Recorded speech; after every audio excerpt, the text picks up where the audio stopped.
और velocity of dimension LT⁻⁻1 ही होता है। यहाँ पे हमारे पास क्या है, इनिशियल वेलोसिटी है, इसको हम लोग बोलते हैं इनिशियल वेलोसिटी, और ये भी एक प्रकार का वेलोसिटी ही है, इस कारण से इसका भी डायमेंशन होगा LT⁻⁻1। इस क्वांटिटी को अगर देखा जाए तो ए यहाँ पे एक्सेलरेशन है, तो उसका डायमेंशन हो जाएगा LT⁻⁻2, और small t is a time, so it will be t²। तो t² से t² कैंसिल हो जाएगा, ये डायमेंशन आ जाएगा L। लेफ्ट हैंड साइड का डायमेंशन हम लोग देख सकते हैं कि LT⁻⁻1 है, लेकिन राइट हैंड साइड का जो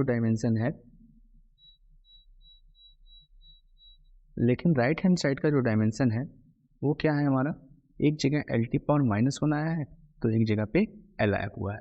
तो हम लोग कह सकते हैं कि ये फार्मूला हमारा डायमेंशनली इनकरेक्ट है, ये फार्मूला हमारा डायमेंशनली इनकरेक्ट है। तो अगर कोई फार्मूला डायमेंशनली इनकरेक्ट होता है, then that formula is surely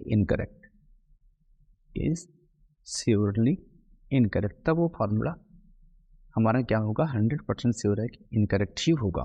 तो फार्मूला को सही होने के लिए डायमेंशनली करेक्ट होना आवश्यक है। दूसरा इक्वेशन हम लोग देखते हैं, v = u + at। यहाँ पे v का डायमेंशन है LT⁻⁻1, जैसा कि हम लोग पहले भी देख चुके हैं। u का डायमेंशन भी है LT⁻⁻1, अभी देखा हमने। a का डायमेंशन LT⁻⁻2, क्योंकि ये एक्सेलरेशन है, और टाइम का डायमेंशन t, इसको आप कैंसिल आउट करोगे तो यहाँ बचेगा t⁻⁻1, यानी कि LT⁻⁻1। तो अभी हम देख सकते हैं कि LHS के सारे डायमेंशन और RHS के सारे डायमेंशन क्या है, सेम है, इसलिए हम कह सकते हैं ये फार्मूला डायमेंशनली करेक्ट है। डायमेंशनली करेक्ट है, मैं बार बार डायमेंशनली करेक्ट बोल रहा हूँ, किसके पीछे रीज़न है। जैसे अगर मैं एक और फार्मूला लूँ, T = √L/g, तो यहाँ पे T का डायमेंशन तो T हो जाएगा, टाइम है, L है यहाँ पे तो लेंथ के लिए कैपिटल L, और G acceleration due to gravity है, तो इसके लिए LT⁻⁻2, और इन सभी के पावर में लगा हुआ है 1/2। ये L से L आपका कैंसिल होता है, T ऊपर जाएगा तो T के पावर 2 होगा, और पावर में 1/2 लगा है, तो ये बाहर आकर के T हो जाएगा।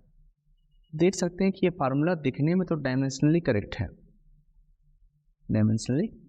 है, but in real sense this formula is not true, because in reality ये फार्मूला होता है T = 2π√L/g। ठीक है, ये 2π जो कांस्टेंट है, ये एक्सपेरिमेंटल वैल्यू, एक्सपेरिमेंट से आती है, और ये डायमेंशनली चेक नहीं हो पाता कि ये वैल्यू सही है या गलत है। इसलिए मैं बार बार कह रहा हूँ कि ये फार्मूले क्या है, डायमेंशनली करेक्ट या डायमेंशनली इनकरेक्ट है। और अगर डायमेंशनली इनकरेक्ट है तो फार्मूला तो इनकरेक्ट हो ही गया, लेकिन अगर डायमेंशनली करेक्ट है तो फार्मूला सही भी हो सकता है और फार्मूला गलत भी हो सकता है। ठीक है, ये यहाँ से हम लोग चेक कर पाते हैं।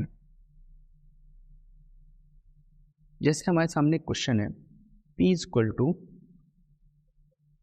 3FV² upon pi square t square x.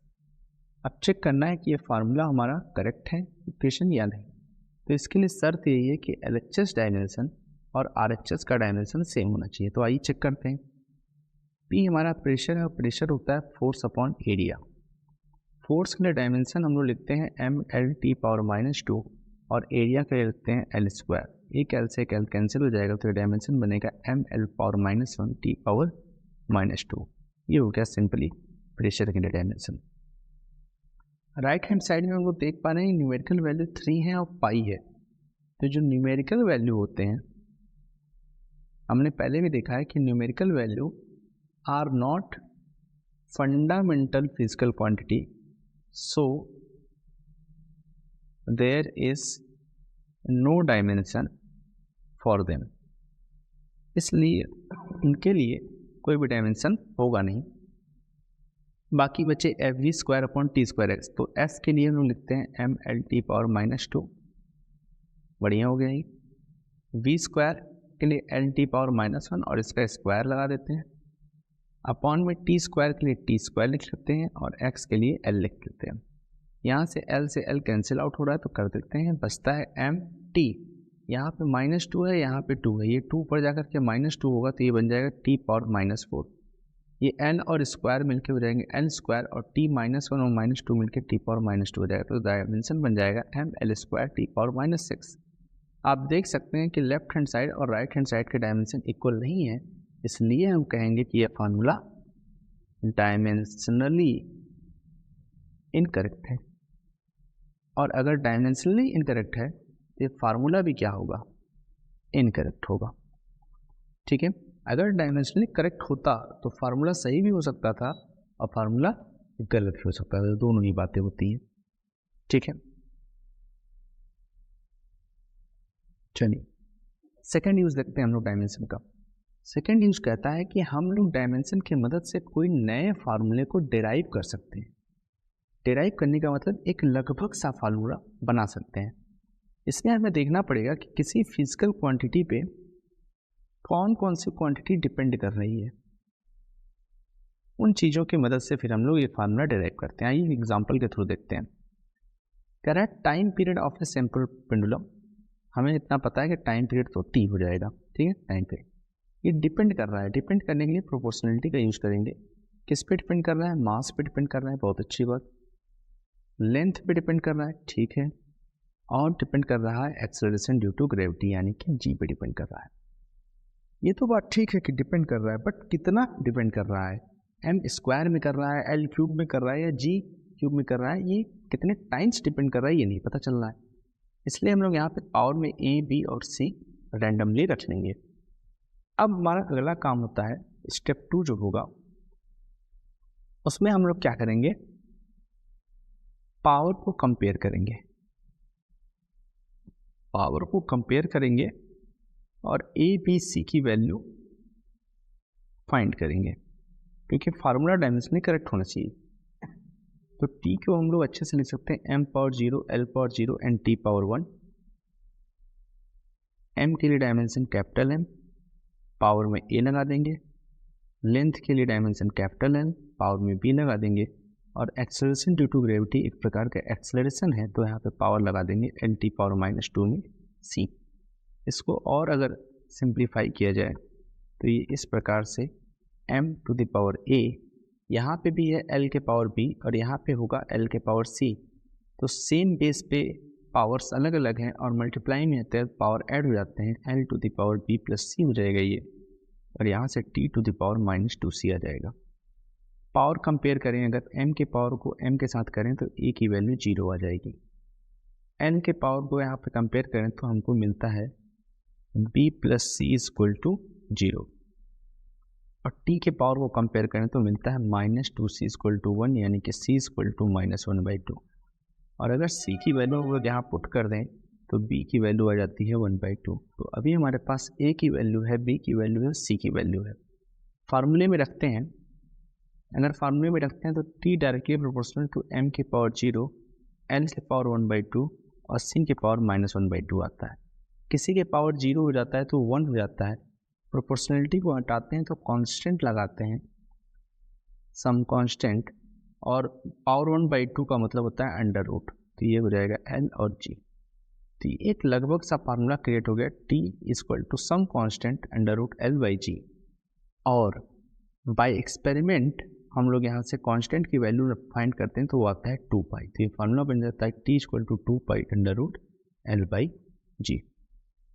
ठीक है, तो ये एक फ़ायदा है डायमेंशन का कि हम लोग फार्मूला को प्रिडिक्ट कर सकते हैं अगर हमें डिपेंडिंग वेरिएबल्स पता कौन कौन सी चीज़ें डिपेंड कर रही हैं किसी फिजिकल क्वांटिटी पे। ये देखते हैं अगला सॉल्व। टेरा natural frequency of a closed pipe depends on length of the tube, density of air and pressure. Some frequency जो कि डिपेंड कर रहा है किस पे, किसी ट्यूब के लेंथ पे, उसकी डेंसिटी पे और प्रेशर P पे। किस फैक्टर्स डिपेंड कर रहे हैं ये नहीं पता, इसलिए हम लोग इसको A, B और C मान लेंगे। फ्रीक्वेंसी होता है 1 टाइम पीरियड, तो यहाँ पे डिपेंड करेगा L के पावर A से, रो के पावर B से और P के पावर C से। हम लोग क्या करते हैं, सभी का डायमेंशन लगते हैं, तो T का डायमेंशन हम लोग T पावर -1 लिख देंगे। लेंथ के लिए L के पावर A हो जाएगा। डेंसिटी होता है मास अपॉन वॉल्यूम, डेंसिटी होता है आपका मास अपॉन वॉल्यूम, मतलब m/L3, यानी ml पावर -3। यहाँ से आ जाएगा ml पावर -3 और उसके पावर P। और प्रेशर क्या होगा, प्रेशर को हम लोग अभी निकाल चुके थे, ml पावर -1 T पावर -2। ठीक है, ml -1 T पावर -2। ठीक है, और यहाँ पे पावर C।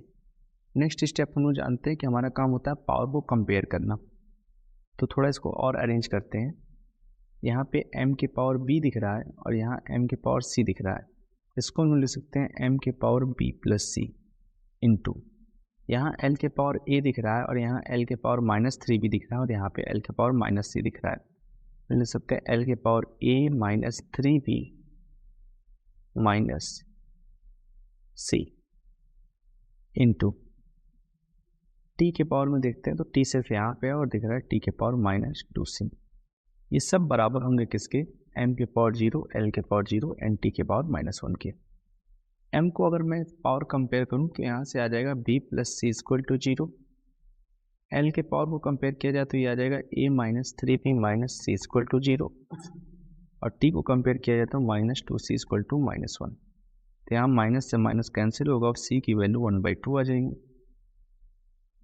अगर c की वैल्यू 1/2 है तो आप यहाँ पुट कर दीजिए, तो b की वैल्यू -1/2 आ जाएगी। हमारे पास अगर b और c है तो हम यहाँ पुट कर दें, तो a -3, b की वैल्यू 1/2 माइनस में माइनस c की वैल्यू 1/2 और ये हो जाएगा 0, तो हो जाएगा a की value a plus 3/2 minus 1/2 equal to 0, तो a की वैल्यू हो जाएगी 2/2 1 इक्वल टू -1, a की वैल्यू -1 आ गई यहाँ से।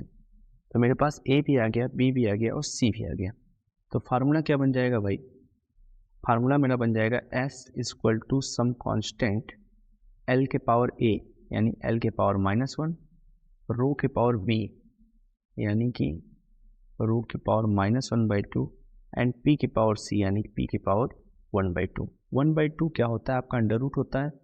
ठीक है, तो यहाँ से हो जाएगा f equal to k l power -1, इसे अपॉन में ले सकते हैं, अंडर रूट लगा देंगे, p हो जाएगा और नीचे रो आ जाएगा। ये फार्मूला बन गया f equal to k by L under root p by rho. ये बड़े आसानी से हमने नया फार्मूला डिराइव कर लिया with some information and by use of dimension. ये वो हमारा डायमेंशन का सेकेंड यूज। ठीक है, ये आप ट्राई करें खुद से। ठीक है, अच्छा सवाल है ये भी। चलते हम लोग आगे।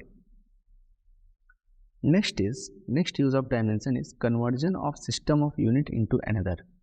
किसी एक यूनिट सिस्टम को किसी दूसरे यूनिट सिस्टम में बदलना। ठीक है, एक्चुअली अब इस पे होता क्या है कि जैसे मान लो u1 की वैल्यू दिया है, u1 किसी यूनिट में है m1 power a, l1 power b और t1 पावर c में, और u2 किसी दूसरे यूनिट में है और उसको भी लिखा गया है m2 power a, l2 power b और t2 पावर c में। तो हम लोग को पता है कि N1U1 और N2U2 आपस में बराबर होते हैं। क्या मतलब, अगर ये 1 मीटर की रॉड है, इसको हम लोग 100 सेंटीमीटर की रॉड भी कह सकते हैं, या इसको हम लोग 1000 मिलीमीटर की भी रॉड कह सकते हैं। तो आप देख रहे हैं कि यहाँ न्यूमेरिकल वैल्यू क्या हो रही है, बढ़ रही है, तो यूनिट क्या हो रही है, घट रही है। यानी N and U are inversely proportional. यहाँ से हम लोग कह सकते हैं कि NU इक्वल टू कॉन्स्टेंट और N1U1 is always equal to N2U2। ठीक है, इसकी मदद से हम लोग क्या करते हैं कि N2 को फाइंड कर लेते हैं। अगर हमें N1U1 और U2 पता हो तो N2 को हम लोग फाइंड कर लेते हैं, और इसी को बोलते हैं कन्वर्जन ऑफ यूनिट। आइए करके देखते हैं। कहना 10 जूल को अर्ग में बदलना है, 10 जूल को कन्वर्ट करना है अर्ग में। जूल एक SI सिस्टम यूनिट में यूज होता है और अर्ग हमारा CGS सिस्टम में यूज होता है। SI में क्या होगा, मास आपका क्या होगा केजी में, लेंथ आपका मीटर में और टाइम आपका सेकंड में। वहीं CGS में क्या होगा, मास आपका ग्राम में और लेंथ आपका सेंटीमीटर में और टाइम आपका सेकंड में चलेगा। यही कन्वर्जन हमको करना है। तो अगर हम फार्मूले को देखें तो N2U2 equal to N1U1, N2 equal to N1U1 upon U2 हो जाएगा। ठीक है, वैल्यू पुट किया जाएगा तो N1 तो यहाँ पे दिया हुआ है 10 जूल, यहाँ पे हम लोग लिख देंगे N2 इक्वल टू 10।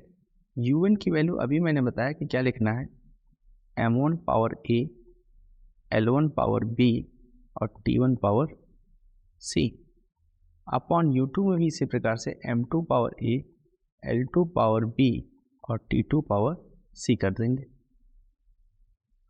तो क्या आपको नहीं लगता है कि ये बन जाएगा N2 equal to 10 times of M1 by M2 के power A, L1 by L2 के पावर B और T1 बाई T2 के पावर C।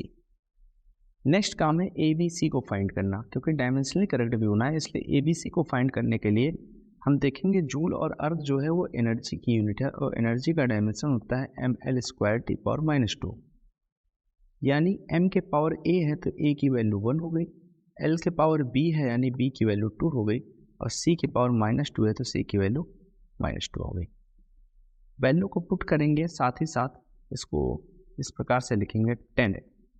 M1 आपका केजी में होगा और M2 आपका ग्राम में होगा, और इसके पावर में क्या आ जाएगा 1 इंटू L1 आपका मीटर में होगा और L2 आपका सेंटीमीटर में होगा, इसको लिखेंगे पावर में 2।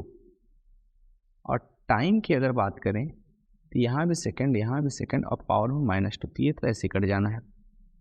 यहाँ आ जाएगा 10 इंटू केजी को ग्राम में करेंगे तो ये हो जाएगा 1000 अपॉन ग्राम, और यहाँ भी हो जाएगा ग्राम। मीटर को करेंगे तो 100 सेंटीमीटर अपॉन सेंटीमीटर, ये कट जाएगा और यहाँ पे बचेगा स्क्वायर। तो यहाँ से 10 का क्यूब हो जाएगा, यहाँ 10 और यहाँ पे 10 स्क्वायर और स्क्वायर 4, 4 3 7 और 8। तो यहाँ से आ जाएगा कि 1 joule equal to 10 power 8 erg, sorry 10 joule equal to 10 power 8 erg. इस प्रकार से आप इस तरह से आसानी से एक सिस्टम से दूसरे सिस्टम में यूनिट को कन्वर्ट कर सकते हैं।